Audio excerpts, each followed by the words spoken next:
오늘의 본문은요, 예수님께 향유를 부은 여인에 관한 말씀입니다.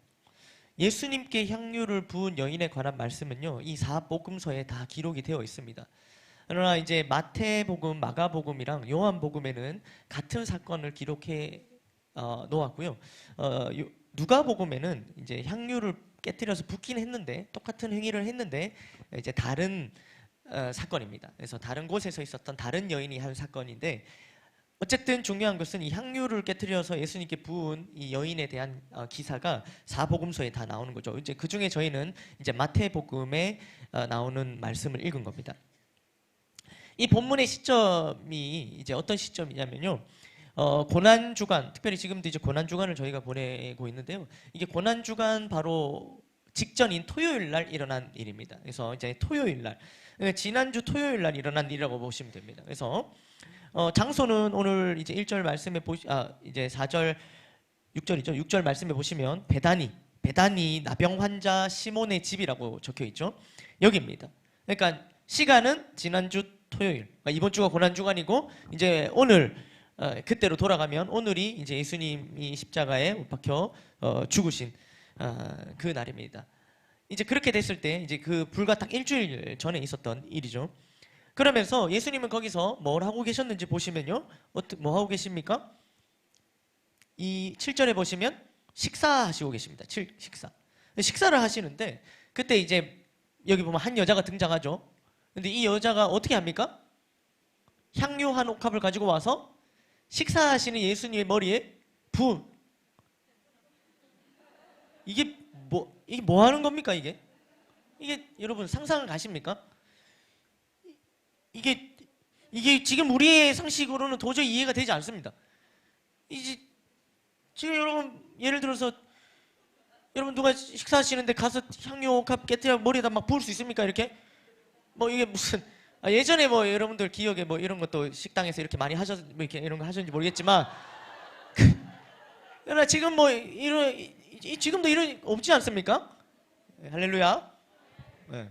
여러분 혹시 한 번씩 보면 이렇게 우리 성찬식 할 때 포도주 마시고 포도주스 마시고 이렇게 그렇게 안 하시죠? 네. 지금 이제 이 장면은 하여튼간에 이 직접 이렇게 하는 것도 아니고, 이 여자가 들어와서 갑자기, 여기 자기 집도 아니에요. 여기 보면 베다니 나병 환자 시몬의 집입니다. 자기 집이 아니에요. 이 여자가 들어와서 갑자기 향유한 옥합을 사용하기 위해서는 무조건 이 주둥이 부분을 깨뜨려야 되거든요. 그래서 깨뜨립니다. 깨뜨려서 이제 이거를 뭐 이렇게 하는 것도 아니고 머리에다 붓고 있는 거예요. 이게 향유한 옥합의 양이 어느 정도 되냐면요, 한 330ml 정도로 봅니다. 그러니까 뭐 작은 우유팩 정도 볼 수 있겠죠? 그러면 그 우유팩, 그러니까 상당한 양입니다. 머리에 붓기에는. 그거를 이제 식사하시는데 이 머리에다가 이걸 붓는 겁니다. 그리고 이거는요, 여러분 향유 뭐냐면요, 향기 나는 기름입니다. 기름. 향기 나니까 좋지 않겠나? 그러신 분 있으면 제가 한번 부어드리겠습니다. 예수님 식사하시는데 이게 우리로서는 참 버르장머리 없이 이걸 갖다가 이렇게 머리에다가 300ml 되는 걸 갖다가, 이게 머리에 아무리 좋은 거라 해도 이렇게 붓는 이게, 그러니까 어떻습니까? 옆에 제자들이 있었거든요. 제자들이 아주 가만히 있지 않죠. 붕괴합니다. 8절입니다. 한번 읽어보겠습니다. 시작. 네, 이게 이제 붕괴를 하는데요. 근데 약간 이제 이상합니다. 이제 붕괴를 하긴 하는데, 우리로 치면은 지금 예수님 식사하시는데 이게 뭐 하는 짓이야? 이렇게 할 법한데, 이렇게 하지 않고 뒤에 보면요, 무슨 의도로 이것을 허비하느냐, 그러니까 다른 말로 이것을 왜 낭비하느냐, 뭐 이런 뜻이거든요. 그러니까 붕괴하는 이유가, 제자들이 이 여인이 예수님의 머리에 부은 그 행위 때문에 붕괴한 게 아니라, 이 부은 그것이 향유이기 때문에 붕괴를 하는 거예요. 그 이유가 이제 이어져서 9절에 나오는데 이렇습니다. 시작. 이것을 비싼 값에 팔아 가난한 자들에게 줄 수 있었겠도다 하거늘, 이렇게 얘기합니다. 그러니까 그 향유는 비싼 거였습니다. 굉장히 비싼 거. 이게 이제 얼만큼 비싼지 이제 병행구절인 마가복음에는 이렇게 기록되어 있는데, 마가복음 14장 15절에 이렇게 기록되어 있거든요. 이게 이제 이렇게 되어 있습니다. 읽어보겠습니다. 시작. 이 향유를 300데나리온 이상에 팔아 가난한 자들에게 줄 수 있었겠도다 하며 그 여자를 책망하는지라. 그러니까 똑같이 기록되어 있죠. 거기도 이제 이 여자를 책망하는 거예요. 그런데 이거를 팔면은 어느 정도요? 300데나리온. 300데나리온. 당시에 한 데나리온이 노동자 하루의 품삯입니다. 그러면 300데나리온 정도는 1년치에 해당하는 이제 돈이라고 보시면 됩니다. 그러니까는 1년치의 연봉. 우리 뭐 저마다 다르기 때문에 제가 적다가 지웠습니다. 그러나 중요한 것은 뭐냐면 이 향유 옥합은 뭐 100만 원, 200만 원 이런 가치가 아니라 수천만 원에 해당하는 가치의 향유 옥합입니다. 수천만 원. 이거를 본문의 여인은 깨뜨려서 예수님께 다 부은 겁니다. 왜 그랬을까요? 이런 병이 자기 집에 막 많았을까요? 막 이렇게 이쪽에 딱 널면은 막 이렇게 수백 병 있고 그래서 이거 그랬을까요? 그렇지 않습니다. 이 향유 당시에 이제 이 문화를 좀 알면은 이해하기가 쉬운데요. 당시에는 귀한 손님을 맞이할 때 존경의 표시로 이제 머리에 기름을 바르곤 했습니다. 그래서 이 관례를 따라 이 여인은 예수님께 가장 큰 존경과 영광을 돌린 겁니다. 아멘, 아멘. 그러니까 지금 문화랑은 비교가 이렇게 이해가 안 되겠지만 당시에 그랬다는 거예요. 그러니까 손님이 딱 오면은 존경을 표하는 관례. 그런데 이런 관례가 있지만 이렇게까지는 하지 않습니다, 사실. 게다가 손님한테 이렇게 내가 우리 집 주인인데 손님이 오면 그 손님, 아유 귀한 손님이 오셨네 이러면서 이 향유를 바르지 않습니까? 근데 이 여인의 집이 아닙니다. 예수님이 이 여인의 손님도 아닌 거죠. 근데 대뜸 남의 집에 와서 이렇게 하는 겁니다. 게다가 보통 머리에 기름을 바를 때는 구하기 쉬운 감람유를 바릅니다. 감람유. 그런데 이 구하기도 어려운 향유를 그것도 통째로 이렇게 부은 겁니다. 이것은 좀처럼 보기 힘든 일입니다. 제자들은 이 광경을 보고 아주 붕괴하죠. 이걸 허비라고 얘기합니다. 그러면서 이걸 팔아서 가난한 자들에게 나눠줬으면 얼마나 많은 사람들을 더 구제할 수 있었겠냐. 이게 참 어리석게 이걸 왜 이렇게 낭비하느냐 이런 얘기를 하는 거죠. 틀린 말이 아닌 것처럼 보입니다. 인본주의적으로 봤을 때 또 합리주의적으로 봤을 때 이 제자들의 말이 맞습니다. 그러면 이르침 제자들 예수님 지금 식사하시다 머리 지금 그 기름 다 뒤집어 쓰셨고요. 제자들은 막 화내고 있고 붕괴하는 장면입니다. 그런 장면에서 예수님은 뭐라고 하셨을까요? 10절 말씀을 한번 읽어보겠습니다. 시작.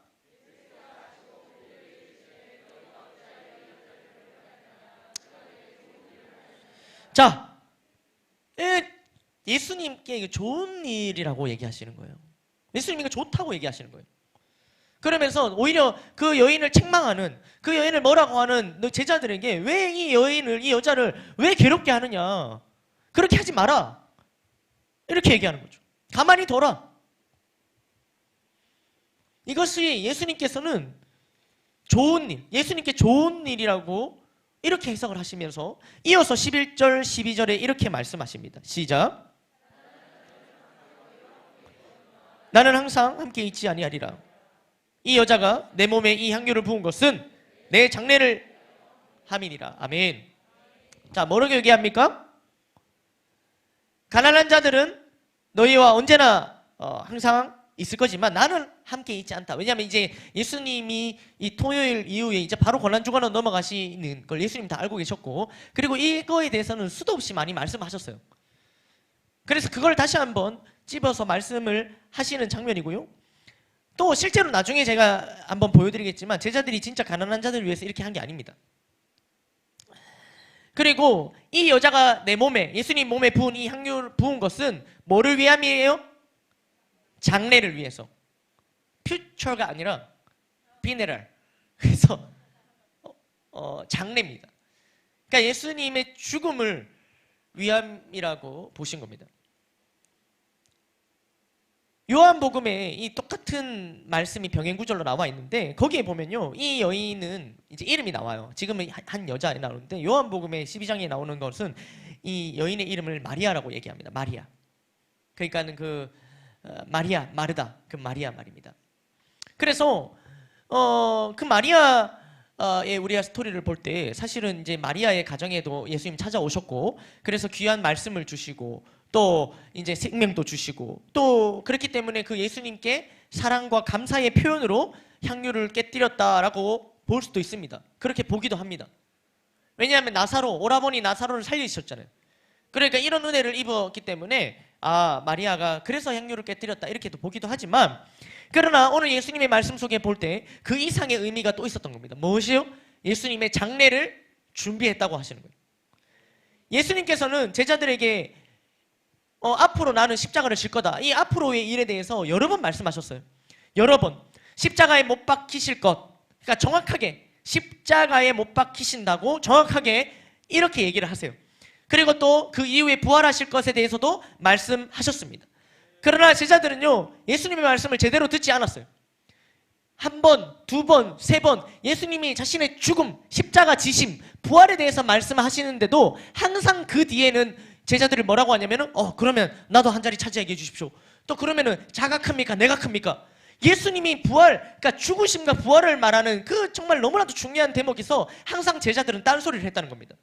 그러니까 예수님이 얘기하시는 게 뭔지 잘 못 알아듣는 거예요. 그들은요, 믿지 않았고 믿고 싶지 않아 했습니다. 예수님이 십자가를 왜 집니까? 그런 얘기 하지 마십시오. 왜요? 그들이 생각하는 예수님 뭡니까? 예수님 따라다니면 예수님이 이제 기적을 행하시고 막 5,000명을 먹이시고 4,000명을 먹이시고 무리를 걸으시고 막 죽은 자를 살리시고 하니까 이 예수님의 능력을 본 겁니다. 그러면 이 능력 있는 예수님이 나중에 어떻게 하실 거라고 기대합니까? 나중에 이 로마를 다 무력으로, 힘으로, 칼로 다 베어내고 자신들의 왕이 되어줄 거다, 이렇게 기대를 한 겁니다. 그러니까는 그렇게 되려면 예수님 죽으면 절대로 안 되는 거예요. 예수님이 죽으시면 안 된다는 거예요. 그런데 예수님의 말씀은 나는 이제 끌려가서 십자가에 못 박힌다 이렇게 얘기하시니까 그들은 이걸 믿지 않았고 믿고 싶지 않아 했다는 겁니다. 근데 이제 예수님께서 말씀하신 그날이 다가오고 있습니다. 그들이 믿든 믿지 않든 예수님이 알려주시고 그들이 제대로 반응을 하든 안 하든 그날은 다가오고 있는 거예요. 일주일도 채 남지 않은 상황 가운데 오늘 본문에 이 일이 일어난 겁니다. 그래서 예수님께서는 이 여인의 행동을 가지고 이제 일주일 앞두고 있는 이 시점에서 이 여인의 행동을 보시고는 이 여인의 행동을 놔둬라.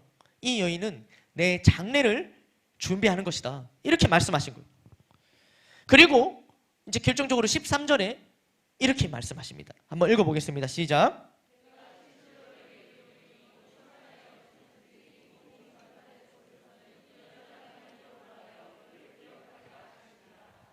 아멘.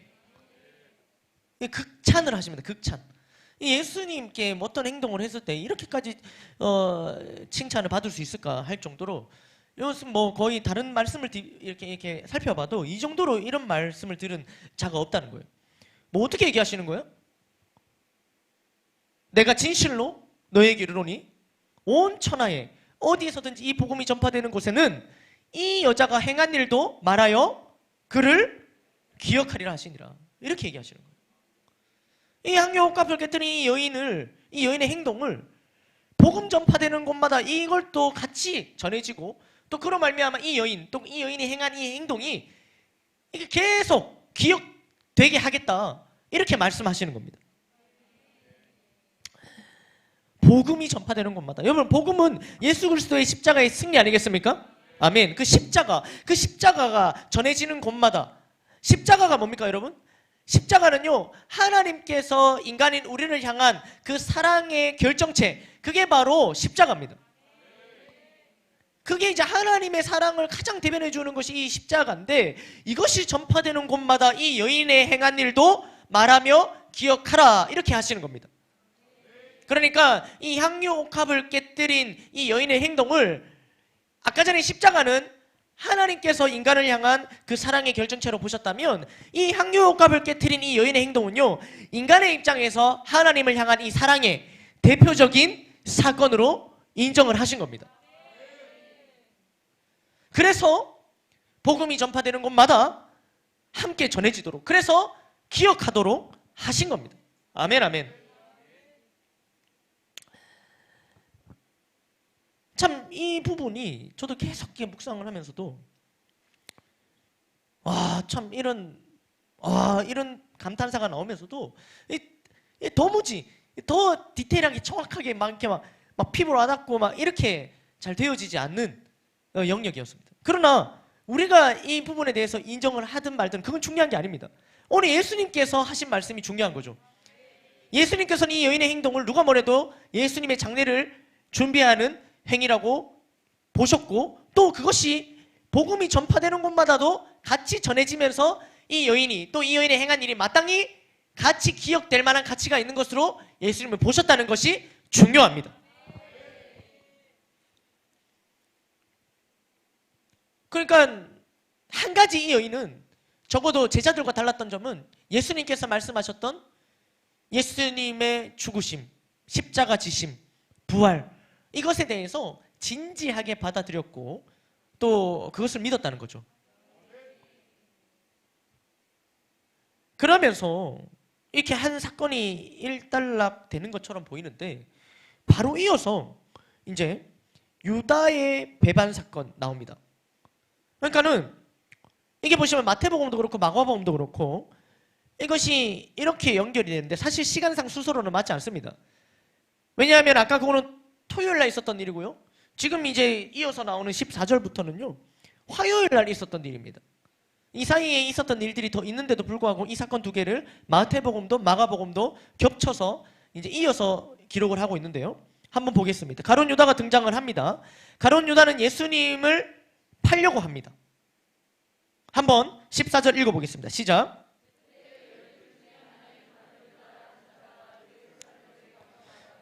여기 보시면요, 대제사장들이 가룟 유다에게 온 게 아닙니다. 그러니까 뭔가 제한이 있었던 게 아니에요. 이렇게 뭔가 딜이 들어온 게 아니라 누가 먼저 가냐면 그냥 가룟 유다가 제 발로 먼저 대제사장들을 찾아갑니다. 이를 볼 때 그는 늘 예수님을 배반할 준비를 하고 있었던 것만 같습니다. 이 가룟 유다, 우리는 이제 가룟 유다에 대한 이미지가 이미 이제 다 알고 있기 때문에 가룟 유다, 내 저럴 줄 알았어, 이렇게 이제는 우리는 다 보지만 실제로 이 당시에 있었던 이 상황 속에서는 그렇게 보기 힘들어요. 왜냐하면 오늘 아까 전에 읽었던 말씀에서 이 여인이 향유옥합을 깨뜨릴 때 이거 너무 아까운 거 아니냐, 이거를 불우한 이웃을 위해서 이거 줘도 이거 아까운 건데 왜 이렇게 하느냐라고 얘기했던 그 대표 인물이 바로 가룟 유다예요. 오늘 병행 구절인 요한복음 12장 4절 5절을 한번 보겠습니다. 이것도 병행 구절인데요, 네, 제가 읽어드릴게요. 이렇게 됩니다. 제자 중 하나로서 예수를 잡아줄 가룟 유다가 말하되 이 향유를 어찌하여 300데나리온에 팔아 가난한 자들에게 주지 아니하였느냐 하니, 이렇게 하는 거예요. 가룟 유다가 이렇게 말하는 거예요. 이 향유를 팔아 300데나리온에 팔아 가난한 자들에게 주지 아니하였느냐, 왜 이렇게 안 했노? 이렇게 외쳤던 사람이 누구예요? 가룟 유다. 가룟 유다가 얘기한 거예요. 그러니까 불우한 자들을 잘 돕는 자와 같죠. 의로운 발언을 합니다. 이거 이렇게 하면 안 되지, 이렇게 얘기하면서 딱 이거는 불우한 이웃을 딱 도와야지, 앞장서서 이렇게 얘기를 딱 한다는 거예요. 그런데 이 요한복음에서 바로 이 가룟 유다의 속마음을 바로 까서 바로 공개합니다. 6절에 이렇게 기록되어 있는데요, 이렇게 말함은 가난한 자들을 생각함이 아니요 도둑이라 돈꾀를 맞고 거기 넣는 것을, 그는 누굽니까? 가룟 유다. 가룟 유다는 도둑이라고 아예 요한복음에서 대놓고 표현을 합니다. 그리고 그렇게 말했던 것은 가난한 자들을 생각한 게 아니었다는 거예요. 정말 가난한 자들을 위해서 이거 300데나리온이 그렇게 하려고 했던 게 아니라, 자, 이 정도를 예수님께 이렇게 바칠 정도의 여인이었다면 이거를 그렇게 바치지 말고 우리한테 그냥 예수님께 그냥 온 것 그대로 딱 주시면, 이런 것들을 관리하던 자가 가룟 유다니까 가룟 유다 여기 호주머니에다 집어넣고 이거를 갖다가 자기 마음대로 이렇게 쓸 수 있으니까 말이죠. 실제로 가룟 유다를 그 그린 그림을 보면요, 항상 이렇게 이 백을 하나 메고 있습니다. 가룟 유다 백이 있습니다. 이게 아주 돈 들어오는 백인데요, 이게 참 이게 딱 있는데 거기에 이제 항상 이 돈을 이렇게 집어넣고 있는데, 실제로 가룟 유다는 이 사이사이에 횡령도 많이 했습니다. 그러니까 여기에도 이 향유도 그런 의미에서 아까운 거예요. 자기한테 들어왔으면 이거는 이제 이때까지 들어온 것과는 아주 사이즈가 다른 것이었기 때문에 그렇죠. 그러니까 가룟 유다가 그렇게 얘기했던 것처럼 가룟 유다는 늘 그런 마음들이 있었던 거죠. 예수님을 따라다니면서도 항상 그러한 생각들, 마음들, 또 그 마음의 중심에 물질로부터 자유롭지 못한 가룟 유다의 모습을 볼 수 있습니다. 그러니까 뭔가 순수하지 못했고 다른 의도가 있었던 거죠. 그러한 것들이 지금 이제 계속 이 사복음서 곳곳에 다 드러나고 있습니다. 하여튼 가룟 유다는 이제 그렇게 해서 본격적으로 또 본색을 드러내는 거죠. 그러면서 이제 자기는 왜 이걸 아깝게 나한테 안 가져오고 예수님께 안 가져오고 이걸 기름 이거 다 붓냐 이렇게 하면서 했는데 그 장면에서 예수님은 도리어 뭐라고 얘기하십니까? 오히려 제자들을 책망하시죠. 이 여인은 왜 괴롭게 하노? 이 여인을 가만히 둬라. 이 여인이 나에게 한 것은 나에게 좋은 일이다. 나의 장례를 준비한 거다. 이렇게 얘기하면서 오히려 반대로 이 가룟 유다를 나무라니까. 그러니까 거기에서 이 가룟 유다는 더욱더 이제 마음에 뭔가 결단이 일어났던 겁니다. 이 예수님은 도무지 이런 경제관념이나 물질 이런 쪽으로는 같이 있다가는 이걸 이렇게 하지 못하겠구나. 그러니까 이 정도의 예수님의 기적과 표적과 일어나는 일과 또 이를 위해서 예수님께 나와서 막 향유를 드리고 이런 것들을 봤을 때 이거 이렇게 하면 이 경제적인 부를 더 키워갈 수 있을 것만 같은데 예수님 거기 관심이 없으시니까 이제 가룟 유다가 이제 마음에 어떤 결심을 한 거죠. 또 예수님을 계속 지켜봤을 때 지금 세월이 지나고 시간이 지나면서 예수님께서는 계속 언급하시는 거예요. 나는 이제 곧 죽는다. 나는 이제 곧 십자가를 진다. 나는 이제 곧 끌려갈 거다. 내 잡혀간다. 이런 얘기를 계속 하시는 거죠. 그러니까 이 가룟 유다는 더 이상 예수님으로부터 얻을 것이 없다고 판단하고 예수님을 이용하려 했던 가룟 유다는 이제 마지막으로 예수님을 이용합니다. 예수님을 팔아서 마지막까지 예수님을 이용하고자 했던 거죠. 이어서 이 가난한 자 구제를 외쳤던 의로운 척했던 유다의 이 적나라한 행보가 나오는데요. 15절과 16절 읽어보겠습니다. 시작. 내가 예수를 너희에게 넘겨주리니 얼마나 주려느냐 하니 그가 그때부터 예수를 넘겨줄 기회를 줬다. 그러니까 흥정을 합니다. 내가 예수를 넘겨주겠는데 얼마나 줄래? 이렇게 흥정을 하는 거죠. 예수님의 그 목숨 값을 놓고. 그런데 더 화가 나는 장면은 뭐냐면 그들이 은 30을 달아줍니다. 은 30. 은 30을 예수님 목숨 값으로 치는데요. 은 30은 어느 정도냐면요. 아까 전에 이제 노동자 300데나리온 1년치 돈이라고 말씀드렸는데 은 30은요. 한 3개월치의 월급입니다. 노동자의 한 3개월치의 월급. 그러니까 이 정도의 예수님을 판 겁니다. 차라리 그거라도 많이 받지. 그렇다면 좀 글쎄요. 예수님도 나중에 얼마에 팔았노? 30. 이러면 기분 나쁘시지 않을까요? 근데 이제 이 가룟 유다는 그렇게 했다는 거예요.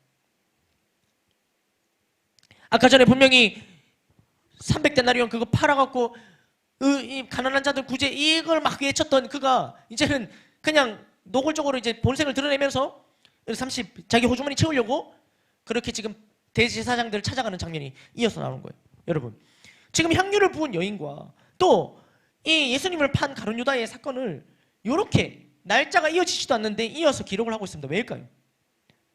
왜 이것을 이어놨을까요?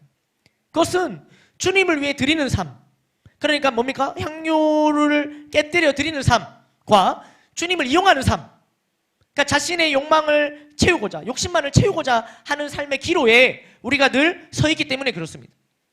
이게 한 끗 차이기 때문에 그렇습니다.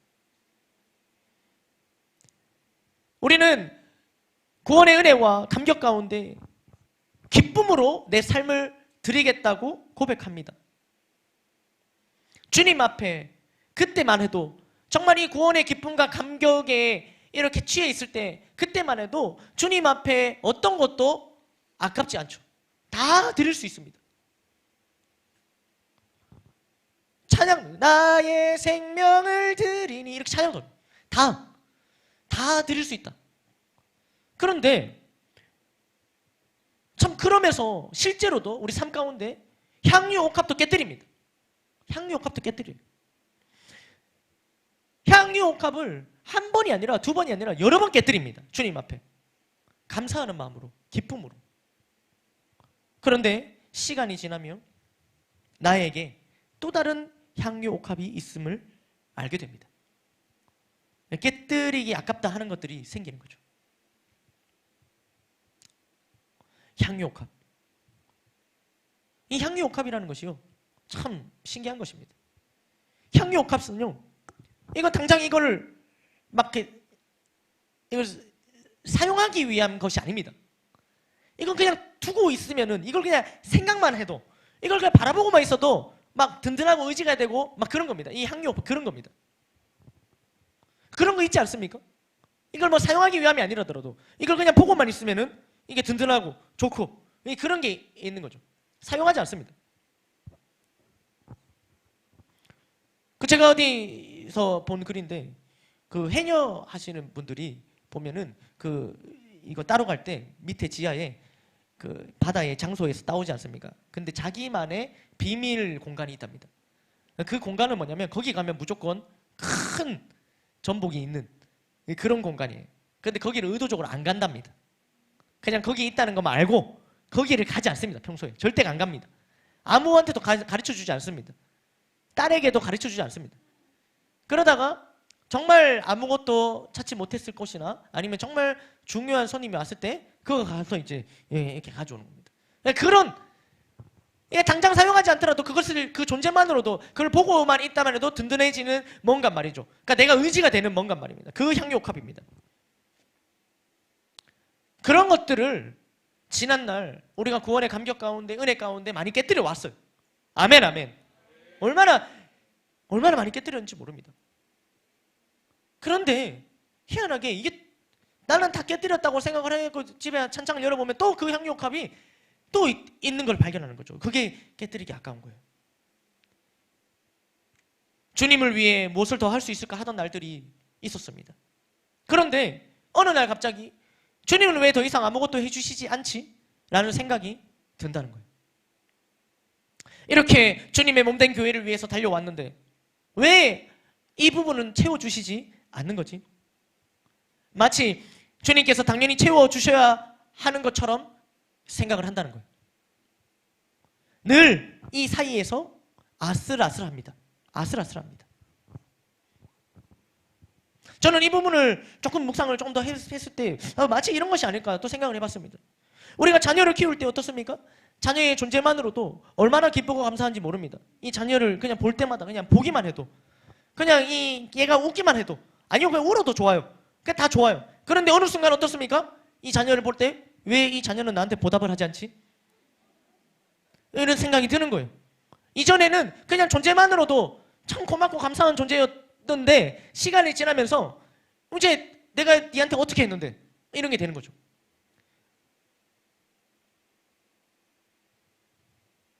향유를 왜 깨트려야 되지? 라는 생각들이 순간순간 올라온다는 겁니다.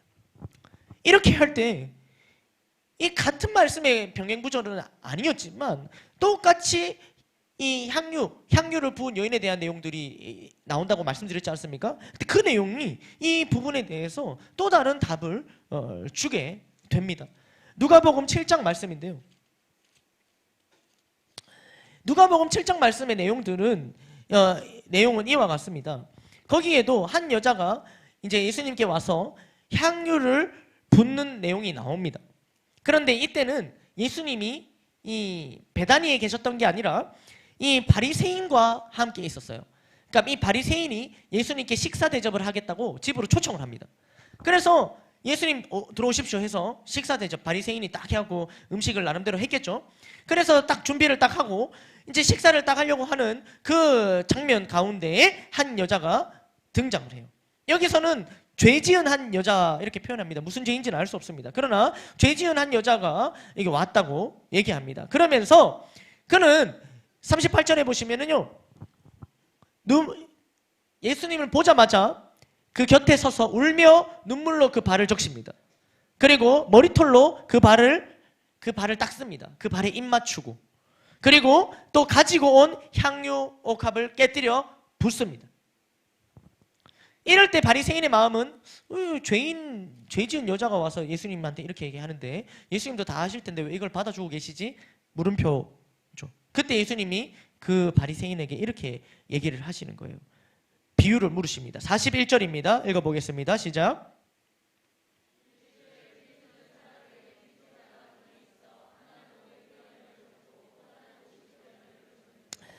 갚을 것이 없으므로 둘 다 탕감하여 주었으니, 계속 이어서 둘 중에 누가 그를 더 사랑하겠느냐? 시몬이 대답하여 이르되 내 생각에는 많이 탕감을 받은 자이니이다. 이르시되 네 판단이 옳다 하시고 그 여자를 돌아보시며 시몬에게 이르시되 이 여자를 보느냐? 내가 네 집에 들어올 때 너는 내게 발 씻을 물도 주지 아니하였으되 이 여자는 눈물로 내 발을 적시고 그 머리털로 닦았으며 너는 내게 입 맞추지 아니하였으되 그는 내가 들어올 때부터 내 발에 입 맞추기를 그치지 아니하였으며 너는 내 머리에 감람류도 붓지 아니하였을 때 그의 많은 죄가 사하여졌도다. 이는 그의 사랑함이 많음이라. 사함이 받은 일이 적은 자는 적게 사랑하느니라. 네, 여기까지 읽겠습니다.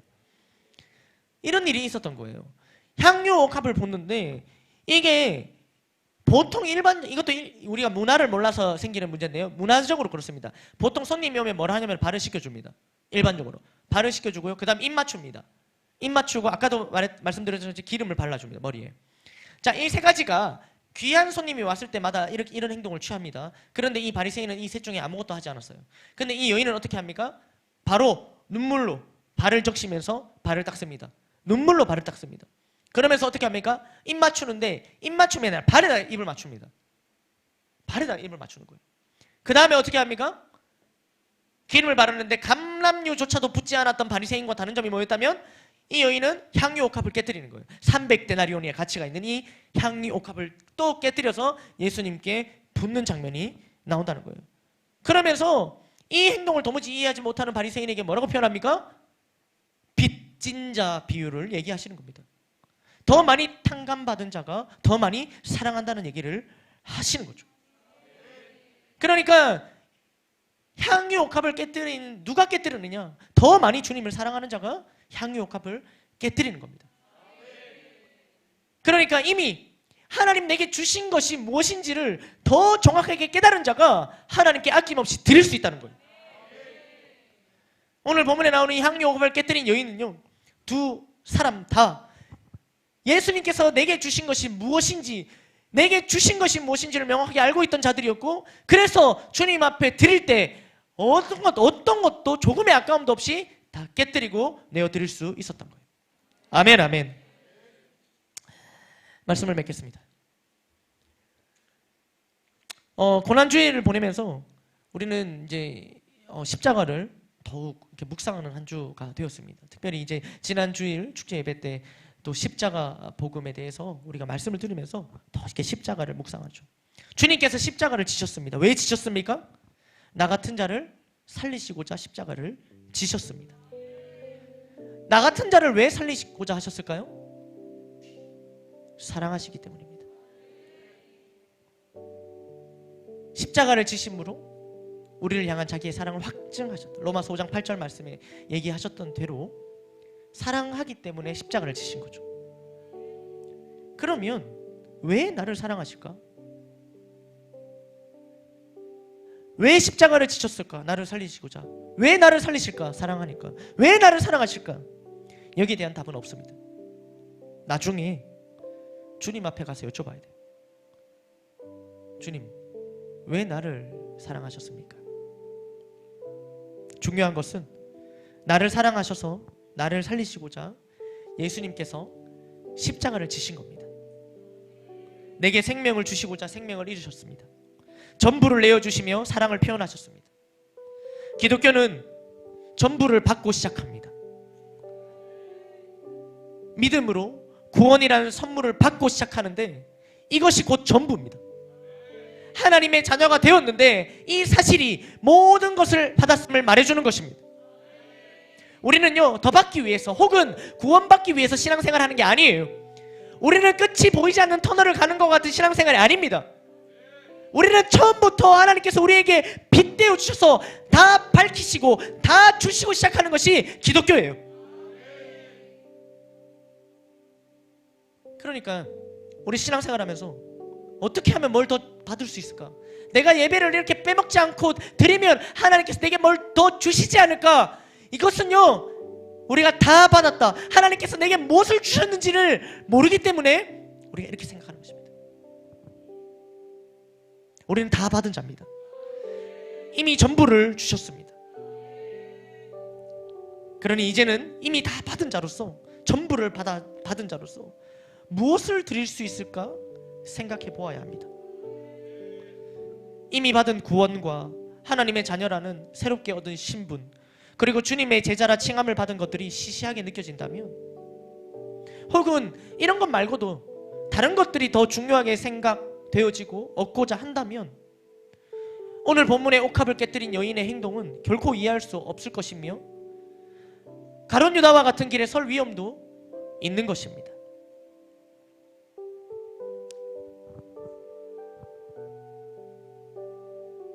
오늘 말씀을 통해서 우리는 지난 고난주간을 보내고 또 십자가를 묵상할 때 하나님 내게 주신 것이 무엇인가를 우리가 정확하게 깨닫기를 소망합니다.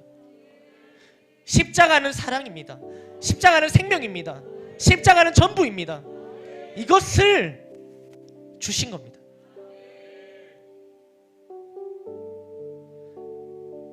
예수님을 믿을수록, 십자가 앞에 설수록